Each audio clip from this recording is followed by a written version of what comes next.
to today's episode. Today is a slightly different starting angle because I'm not answering a listener question. I am diving into a conversation that I had during a recent podcast guest interview. The podcast host asked me the following question. What's the process you follow for creating standout customer experiences? And I thought, what a genius question.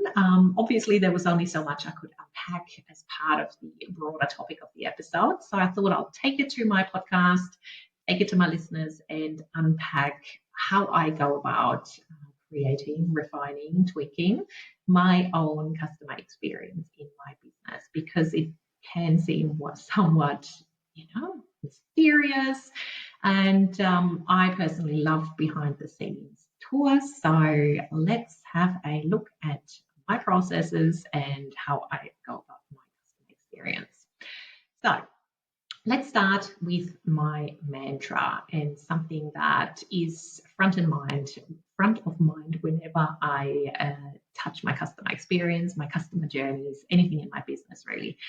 So I believe that the customer experience doesn't just happen during the checkout process. So when someone clicks that buy now button, it really starts well before the purchase, in the pre-sale period, during the purchase, and most definitely continues well after the purchase, and really should continue for as long as someone stays in your universe.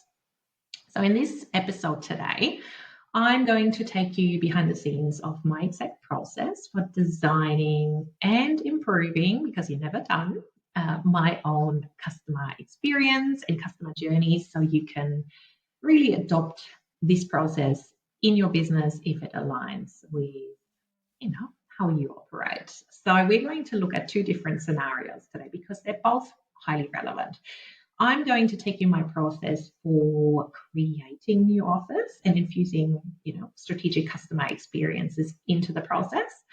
But also we're going to look at how you can optimize existing offers and customer journeys strategically. Before we dive in though, into the nitty-gritty, let's start with an important question, right? Like why does this process matter? Why is it important to have a framework, a strategy, a strategic approach behind making tweaks to your customer experience or designing customer experiences in the first place? Ultimately, having a process and a strategic process eliminates the need for assumptions.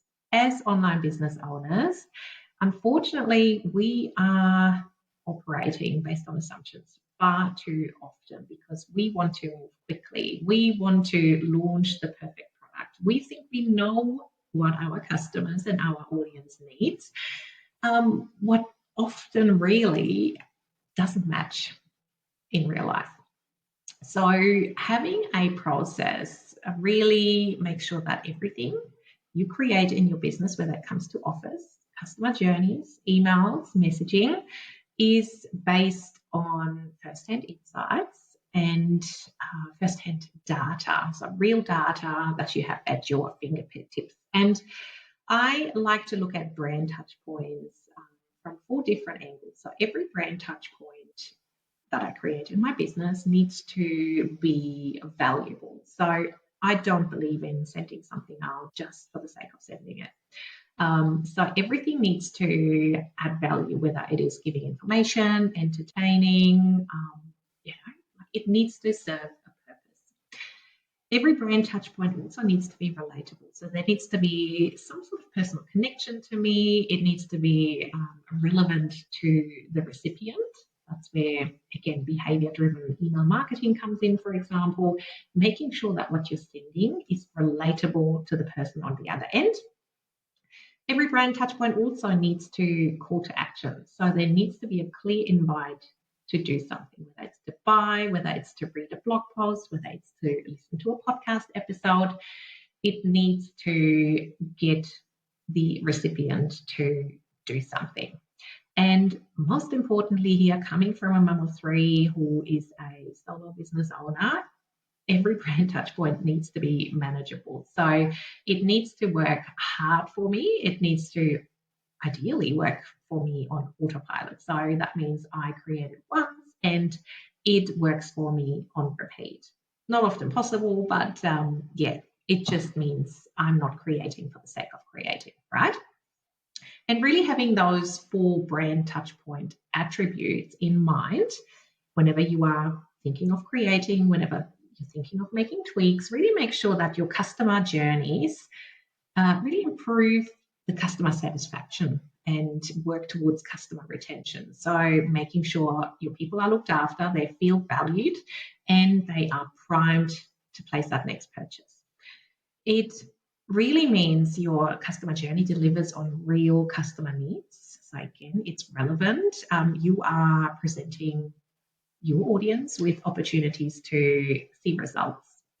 It also means that you are encouraging word of mouth, you are encouraging people to provide you with testimonials and social proof, and it also encourages repeat business because you are showing up intentionally and in a way that evokes human, the human touch evokes emotions and makes people feel awesome.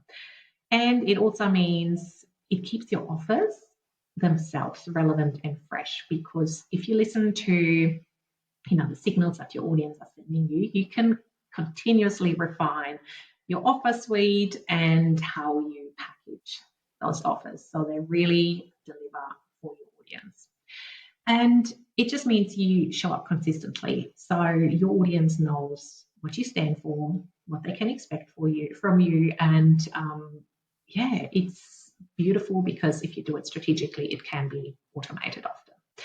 So I really want you to look at your customer experience as your competitive advantage to stand out in a crowded market, which, let's face it, the online space is super crowded.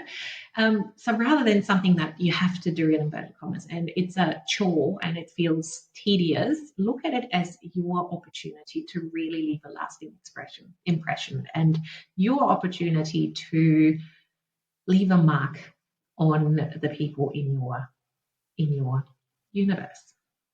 So let's start with a closer look at designing new customer journeys. So that could be if you're launching a new membership, if you're launching a new offer, a new service, for example, because even though it's new, it doesn't mean you should ignore the customer. So as I said before, we want to avoid operating on assumptions. So we want to actually involve our audience right from the start. If you co-create your offer with your audience, that just means it is very much what they want, not what you want and what feels aligned with you. And it helps you really make your customers feel heard and invested in your launch right from the start, and you're not creating in a vacuum. How you can do that really is using social media, so asking questions, polls, etc. in your Instagram stories, for example. You can also run ideas past your existing customers, or if you want to, a pre-launch waitlist, for example. So if you're inviting people onto a waitlist, you can ask for feedback, what they're expecting, what they think is hiding behind this, mysterious new offer, and really use that to spark your offer creation process. And you can also have just casual conversations in the DM. So if you know someone who would be perfectly positioned for this new offer as a customer, you can totally reach out to them, not pitch them. That's not what I'm suggesting here, but ask them for 10 minutes of their time to chat about this potential new offer because they are the perfect customer in return for 10 minutes of your time, and they can pick your brain on your expertise for their business. So it is, again, just having intentional conversations with your audience so you can step away from those assumptions and really create something that is meaningful, valuable, and gets your customers tangible outcomes. And how I like to approach it is I launch first, I get the offer out there, and then refine second. So I usually treat my courses as a beta version. And, it starts with a lean version. And then during the process, I gather feedback from, my one-on-one clients, my students. So feedback they're giving me is then turned into additional course features, for example, or additional aspects of my service to deliver better outcomes, or also to help people overcome potential objections. So in my business, for example, I recently revamped my VIP day, so my Yours for a Day service, which initially was 7 hours with me and absolutely no revisions. And I felt some people who had just never worked in this capacity were slightly unsure. Like, what if the copy doesn't sound like me? What if I want to make some changes? And while we obviously catch up for a strategy call beforehand, so we're totally on the same page before I start writing, this little niggling doubt, I'm sure, cost me, business, where people just didn't feel ready to trust me enough in that first instance. So what I've done is added a 1-hour debrief call a week after I hand them over the copy, and that means they have 1 week to digest it all, to leave comments in there, and for 60 minutes we can make those tweaks together. And that has been a game changer for the trust in my offer, but also for that confidence to hit the buy now button and invest in my offer. When it comes to my courses, for example, as well, I have a course called Hidden Gem that helps you launch and run a super fun scavenger hunt on your website as a way to grow your list, sell your offers and really delight your customers. And it's totally self-paced, but I thought, why not create a custom GPT for people to help them with that brainstorming process? While I give people ideas of instances they can run this particular scavenger hunt promotion in their business, which is a great starting point, some people just, aren't naturally wired that way. They can't visualize what that could look like. So my custom GPT is briefed on my framework and how I approach this particular strategy in my business. And so in a matter of minutes now, people are given this full strategy by my custom GPT that sets them up for success in a matter of minutes and gets them started. So this, again, has been a game changer and a great selling point for this particular resource. While it's self-paced, it still, comes with an element of support, if you know what I mean, as much as it's AI, but it's just fast-track things. So yeah, collecting feedback along the way and actually using it to improve your offers is so powerful. And it really means that you can let your early adopters, so people who are ready and primed to buy your offers, no matter what, you can use their feedback and their results and their, little roadblocks to make the offer even better. And really insights-based improvements and data-based improvements, conversation-based improvements are much smarter as a way to run your business than trusting those pre-launch assumptions where you are sure that's what people need, but once you launch it, no one buys and people aren't actually getting the results they need. So that is for new offers.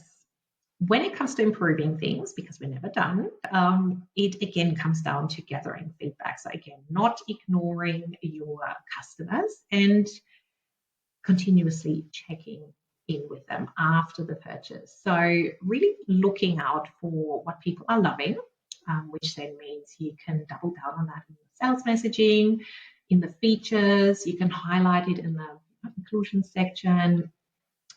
You can also pay attention to what questions come up all the time. So if someone reaches out to you before the purchase because something is unclear in your messaging, or on the sales page, in the checkout cart, something's clunky, you can use that feedback and those questions that are coming up to make it crystal clear in the lead up so people don't have to reach out to you. And also pay attention to what's missing. So people get even better results, which is what I just talked about, the chat GPT here, and that extra debrief session at the end. That just means it just goes deeper and resonates much better with your customers. And you can do that by onboarding surveys, offboarding surveys for one-on-one projects, but also for courses. So I think surveys are underrated in self-paced courses, and really checking in at very strategic times. So onboarding, when they should have quick wins, and long-term to really get a full picture of what happened in their business when they bought from you or in their lives. Those instant wins once they started using your framework or your course, and then also long term. So what has that long term shift looked like for them? And it really just means that you can, again, use that feedback to improve your offer, to really speak about that transformation to potential customers and make it a part of your onboarding process and sales process as well.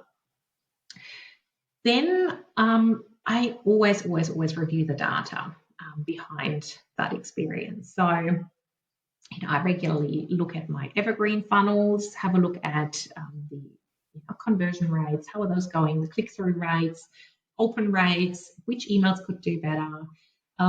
Also website heat maps. So my sales pages, like the key offers, have heat maps, heat map tools on the back end, such as Hotjar. So it's a little bit of code you install, so you can actually see how far people scroll on your page and where they're dropping off. And that is super handy to see where those friction points might be, and where how you might have to shift things on your sales page to make the point clearer. And ultimately, looking at the data, what works stays in my process. Don't tweak things that are working, but things that seem broken or are underperforming, I have a look at how I can improve those. And your customer journeys really are evolving all the times with what's happening in the world, with how you are evolving your offers as well, with other products entering your offer suite as well. That might shift how you are connecting the dots in your business. So using the data and the performance of those touch points is super helpful when it comes to optimizing things and making things even smoother. And one of my favorite things, again, a nice side effect of having those off-the-cuff conversations with people, is that I constantly gather fresh social proof, so testimonials, screenshots in the DMs where people are going, oh my God, Nadine, I meant to reach out.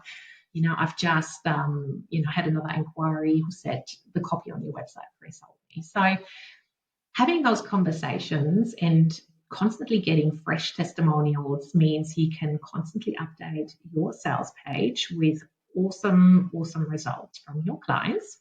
You can also come up with fresh pre-sales emails where you can use case studies and client examples to prime people to be ready to receive your offer. You can add them to evergreen funnels, right? Make them current, add them in the PS. Super easy way to build trust in your offers and optimize things without having to reinvent the wheel. And also, don't forget the checkout cart. You can totally include little screenshots in your cart to get that final yes and the click of that buy now button. And those results, the testimonials and screenshots, really just fill your customer with more confidence that they are in a position to get results from their investment, and they improve the perception of your offer.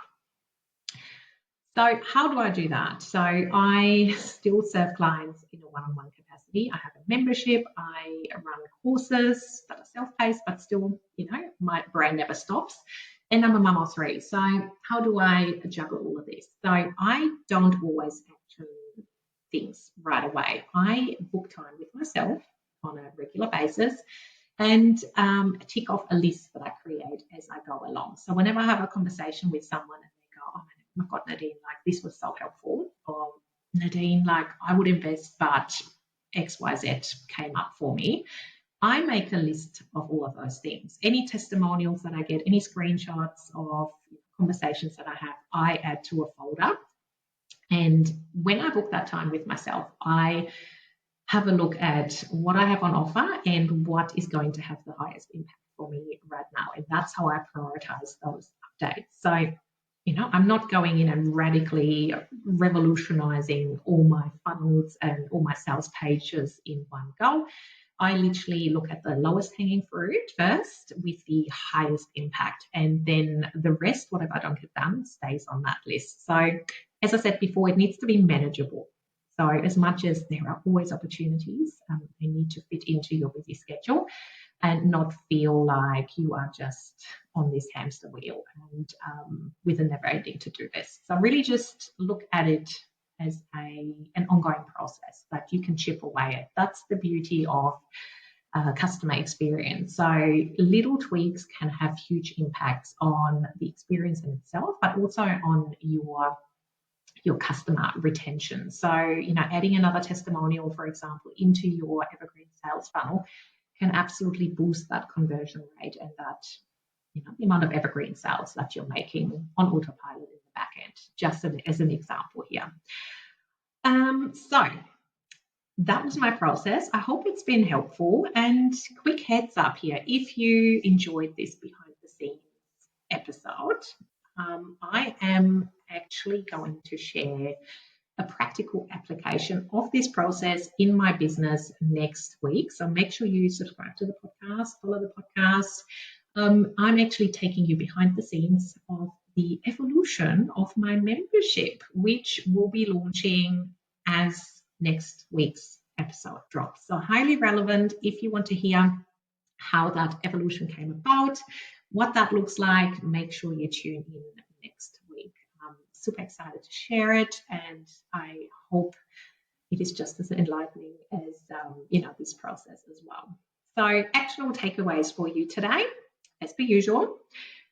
So I would love you to do a few different things. So if you want to if you want to launch a new offer, you can ask yourself, so how can you today involve your audience before you launch your offer?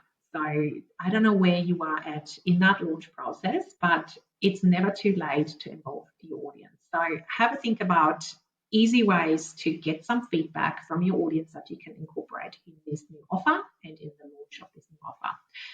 If you have existing offers that absolutely could do with improving, which, let's face it, most of them can, ask yourself, so how can you gather some fresh feedback, or alternatively gather some fresh data this week that will help you to optimize that customer journey for an existing offer?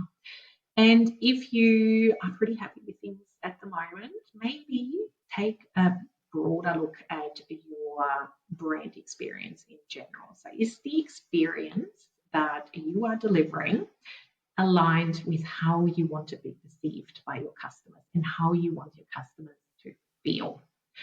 So pick one customer journey, one product, one offer, and start with a mini audit. And I'm sure it's going to spark a whole bunch of ideas for you that you can act on today.